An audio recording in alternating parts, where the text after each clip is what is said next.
Okay, this is going to be another practice vignette, and this time what I'm going to do is I'm going to show you a video of a patient interview, and then I'll be providing some additional background information, some history, additional symptoms that weren't shown on the video.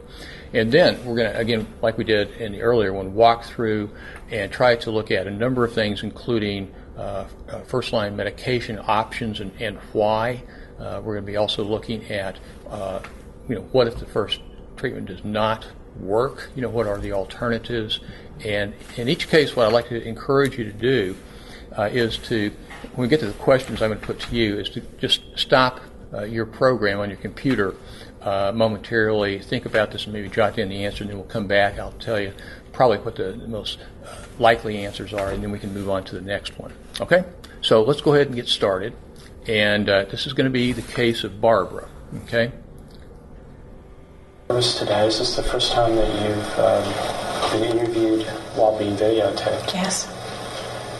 Do you feel okay about that? Is there anything we can do to make the situation more comfortable? No, it's just kind of nervous. I'm fine. Okay. This will be an ordinary interview, just like we've had before, although we haven't been videotaped before. How long have you been feeling poorly, and what's that like for you?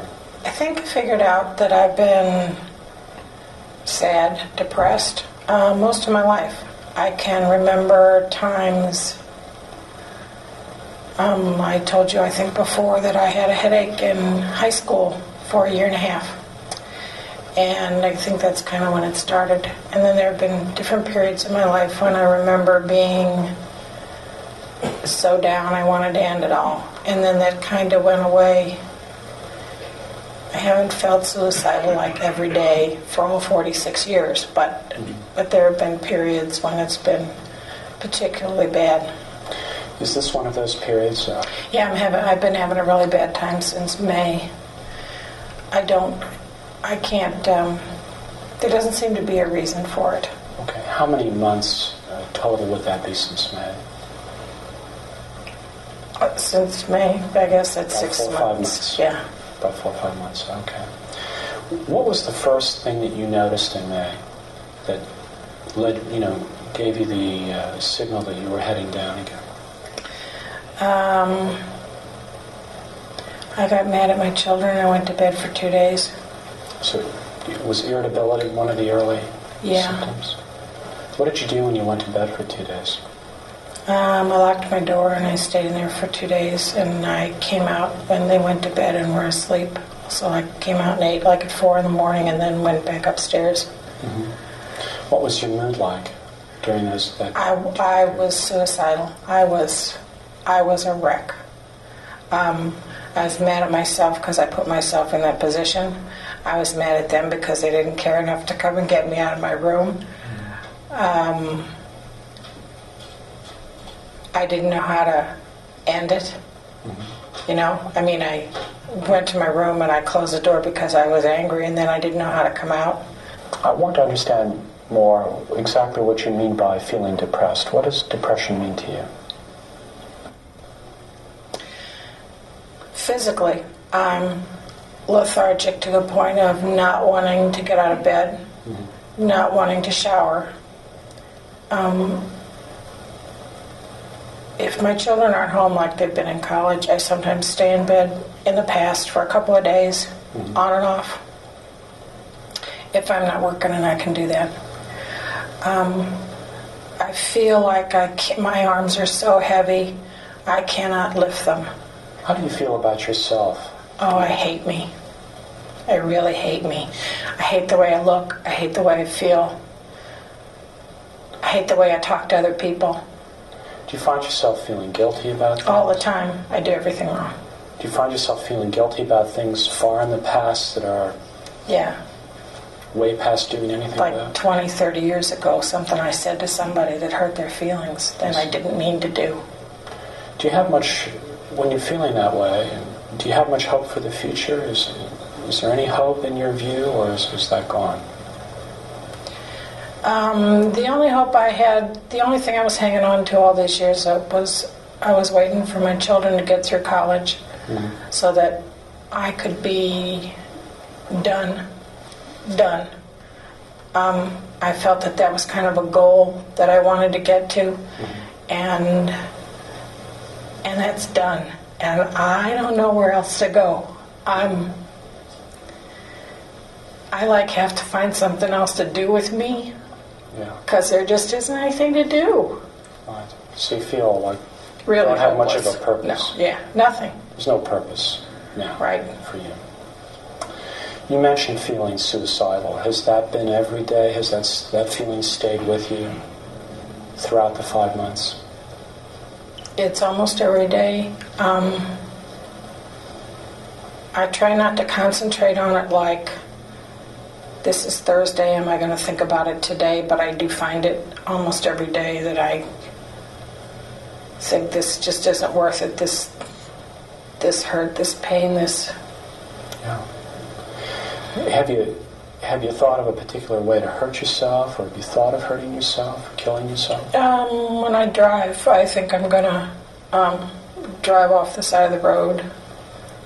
What I'm really worried about is that I'm afraid I wouldn't die, and that I would just be hurt, and that would be worse for my family.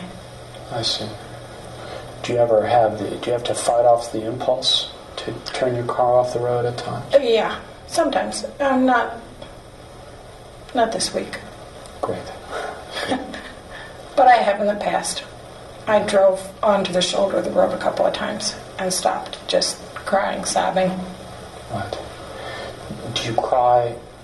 I noticed that you were a little All the time. tearful a minute ago. Do you cry a lot at home? All the time. All the time. It's almost uncontrollable. Yeah. I mean, I cry about stupid things. How about your sleep? Is your sleep disturbed?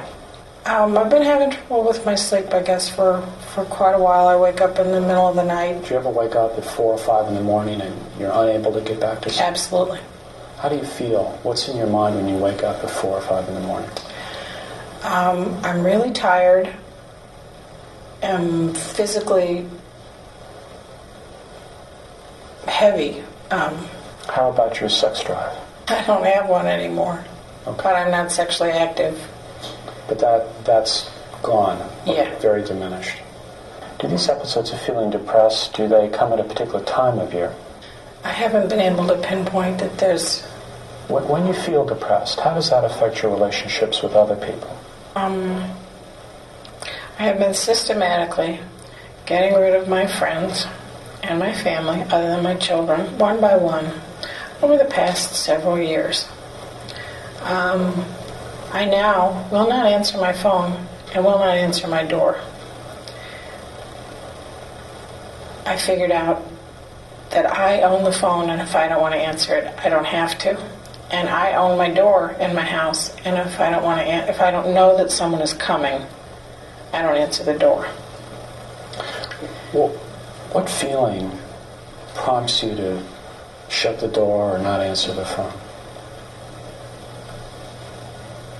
I'm afraid. I'm scared to death that they're going to ask me to do something, and then I won't be able to say no. I have a hard time saying... I'm afraid somebody's going to say, you want to go to the movies? Do you want to go see a show? Do you want to go shopping? Okay, and let's say they asked that. How would that make you feel if they asked you to go to the movies? Like I had to do it. And if you did it? You went to I the don't movies? want to do it. Is there anything you can get pleasure out of doing? There isn't anything I want to do. I work sometimes, and I'm okay once I get there, but the process of getting up and showering and getting dressed and leaving the house is just almost more than I can do. Let's switch gears just a bit. Can you estimate the number of times you've felt depressed in your life since you've been a teenager? Between 15 and 20, maybe. Okay. And I'm really just guessing, because if I could be more accurate about that if I sat down and remembered all the times, because I can remember sporadic things that, I felt really, times when I felt really, really bad for a year or a year and a half. Mm-hmm. Mm-hmm. But I'm just kind of guessing. That's okay. That's okay. In between those times, do Do you feel normal? Do you feel yourself?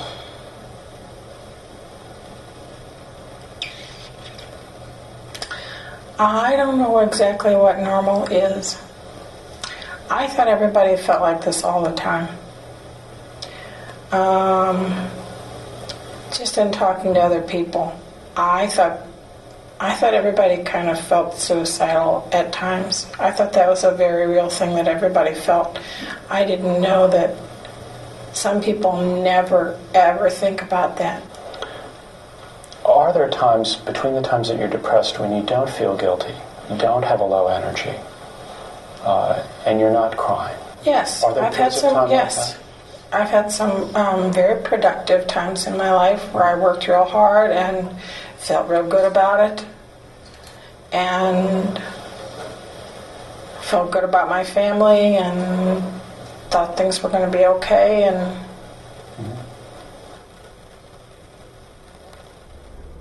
Okay, now that we've seen the video, I'm going to show you initially some slides that provide some additional information about her current symptoms and her history that weren't presented in the video. So let's take a look at this. This is a 46-year-old married woman. As you can see by the slide, 2 teenage children that she spoke about on the video. May be of relevance. At age 8, her parents divorced, but actually she weathered the storm fairly well. Throughout elementary school, junior high, she had many friends. She was gregarious and well-liked. However, at junior high, she became very infatuated with her wasn't actually a boyfriend, but she wanted to be a boyfriend, and then he rejected her. And then this was the first time that she really started becoming more withdrawn, moody, and started, I think she mentioned, having headaches. Okay, now in terms of symptoms, again, these are the ones that were not addressed on the video. Feeling worse in the morning. When she's depressed, she takes to bed, but I want to clarify something, that she does not have hypersomnia. It's not that she's sleeping all that time. She does have some middle insomnia, but she just becomes very lethargic and socially withdrawn. She reports no significant drug or alcohol abuse, and the only medication that she takes is Inderol, which is a drug used to treat hypertension. Okay, so let's take a look at a number of issues, and I want to comment on some things at first, and then I'm going to be asking you to stop your computer momentarily and think about possible answers, and then we'll get back live on this. Okay, suicide risk. This woman obviously represents a huge suicide risk.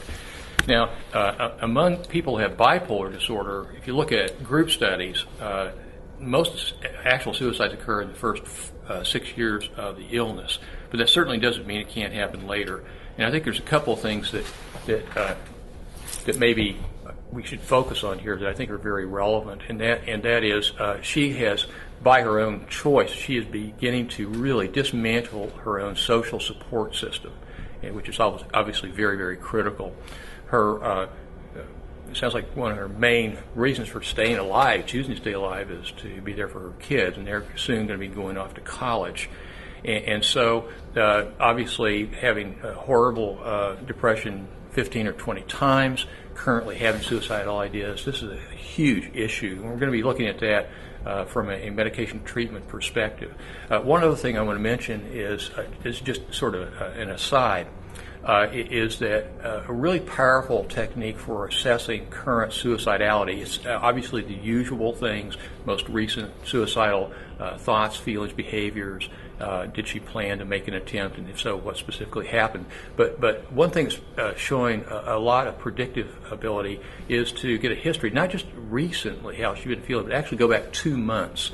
And this may predate episodes sometimes. In her case, she was depressed 2 months ago, but really carefully walk through that period of time and ask specifically about times where she felt suicidal, and explore in some detail if she had a specific plan or actually got close to driving off the road like she said, and so forth. Okay, so we'll have to come back and focus on this because it's a huge issue.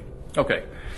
Next is something that she didn't mention, but it's very important to address, and that is her use of caffeine, as we've talked about earlier in the class, and actually a number of times during this class. That can have a significant impact on her sleep. Inderal, antihypertensive. Well, in group studies, 9 or 10% of people that chronically take Inderal can develop severe depression. Now, in her case, I don't think it's that this is the only thing that's causing depression, because her depression dates back to when she was an adolescent. It's unlikely she was being treated for high blood pressure back then. However, it very well may be a contributing factor currently that might both increase depression and or interfere with the effectiveness of medication treatment. Is she approaching menopause? At her age, that's certainly something that we cannot rule out, so we need to look into that. Again, that would be a more recent factor that could complicate the current clinical picture.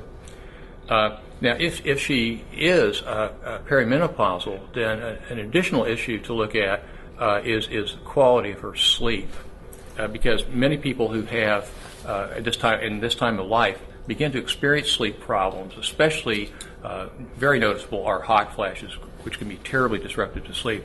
But also core body temperature in people that are approaching menopause doesn't cool down as much during the night, and the ability to get into slow wave or otherwise known as restorative sleep is less if you in fact don't cool off. So that could be a contributing factor, because any kind of sleep deprivation always makes depression worse. Could she have thyroid disease? Well, she's lethargic, she's overweight. That clearly is a suggestion that may be something that needs to be explored as well. Once again, keeping in mind that this may not explain a lifetime of episodes, but currently it may be something we really need to take a look at. And social withdrawal. And this is a huge issue, because many people who ultimately commit suicide do exactly what she's saying. It's not intentional as much as it's just a behavior where they're cutting themselves off from life, and that in itself can intensify depressive feelings. Another issue is she may have obstructive sleep apnea, and the reason especially to be on the lookout for this is there is a lot of lethargy, and fatigue, and also she's overweight, and people that are overweight have a higher incidence of obstructive sleep apnea. And then finally, because of the social withdrawal, and just withdrawal from life in general, the likelihood is that her activity level is less than it has been in the past. She may not have exercising on a regular basis, but simply walking around each day, getting out, going shopping, and going to work and things like that. People do walk a lot, and that does matter. When people really shut down and they take to the bed or close the door and that kind of stuff, it can significantly reduce the amount of physical activity, which again can exacerbate depressive symptoms. And then also associated with this is bright light. And there's increasing evidence, I think I mentioned this earlier in this class, increasing evidence that decreased photic stimulation can really cause and aggravate depression even in people who do not have seasonal affective disorder. And people who have bipolar, people who have unipolar major depression and so forth. Decreased bright light can be a factor, and if she's staying indoors, then the likelihood is that she's not getting very much bright light. Okay, so what I want to do now, that we've taken into consideration a number of other factors I think are really important for understanding her case, is to consider diagnosis and then first-line medication treatment choices. Pardon me. These are likely candidates for a diagnosis, and the first is major depression, unipolar depression, recurrent. And actually in DSM-5, they're considering having an additional add-on that is highly recurrent, so that's clearly the case for her. It's possible that she may have bipolar disorder, and the reasons for that are, number one, she did mention the times between episodes she was very productive. Well, now, what does that mean? I mean, for some bipolar patients, or depressed patients, I should say, it may mean they're just feeling normal, and the contrast is huge compared to when they're in a full-blown major depressive episode. But it could be hypomania, and so that needs to be really carefully evaluated, either by way of asking her, getting her husband or somebody to come in and give information, or use some of the screening tests that we talked about before. It's very likely that if she has bipolar, that it's going to be bipolar 2 or possibly bipolar 3 because of the significant frequency of depressions. Is there a personality disorder? Well, you might say that there are dependent personality features, and then it seems like a central issue for her is when nobody came to check on her when she locked herself in the room, that was very upsetting to her. But she's in the throes of a significant depressive episode, so it's really impossible, given the data, the information we have, to really say there's any evidence for personality disorder. It's something to keep on the back burner and consider as you start treatment. Okay, so here are variables that we're going to take a look at that would influence medication-first choices, and this is going to be the assumption that she has unipolar major depression, highly recurrent. Okay, we'll get to the bipolar issue here in just a little bit. We're going to assume that there's no medical causation, or at least she hasn't been diagnosed and treated for any kind of significant medical problem except for hypertension.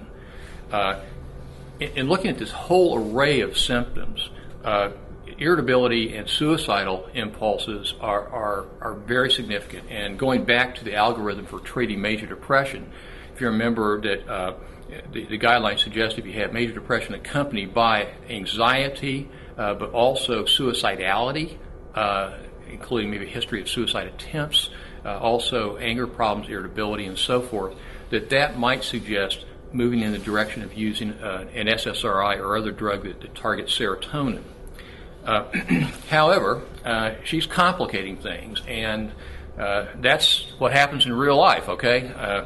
She also has features suggesting anergic depression. She has low energy, fatigue, and it sounds like a lot of anhedonia. Now, in my opinion, but I want you to consider this for yourself, but in my opinion, I think that when you look at an array of symptoms like this, where there's a mixture of depressive symptoms, then what really should guide the clinician is to look at what is the most critical symptom that is causing the most suffering, disability, or potentially life-threatening. I mean, obviously, it's suicide, and that's a very big deal. And so, as we discussed in the class, drugs that target serotonin, SSRIs, and also SNRIs, have been shown to have at least some edge on addressing suicidality. So that may be a way to go. And finally, severe symptoms. And as we've talked about in the class, people that have very severe current symptoms and they're highly recurrent. In that case, often SSRIs are not robust enough, and you have to go right to a drug like Effexor, Preston, or Cymbalta. Now, in her case, Remeron, although it could be a very good antidepressant, would not be a good choice because it causes significant weight gain. So this would be a consideration then to go with a dual active drug. And probably the reason for not choosing Wellbutrin, even though she has lethargy and fatigue, is because we're saying suicidal issues are really the headlines here. We want to get a treatment that's going to address that. The next thing is, let's assume, okay, that we go with Effexor, okay, for reasons that we talked about. Then we need to really look at the issue of how can we get this woman feeling better right away. And obviously the antidepressant is going to take a number of weeks really to kick in. We've got the problem about her giving up quickly, feeling hopeless, and so forth, which is a very significant issue with people who have clinical depression. And so here we need to consider augmenting either with a tranquilizer or a stimulant.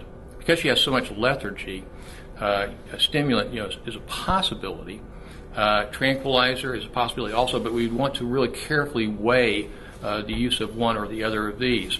Now, there may not be a perfect match between her case and one of these augmenting agents, but again, the issue is, especially because I think she's really suicidal, is do we want to try to do something that's going to get her feeling better right away, not only to reduce her suffering, but to maintain her sense of hope?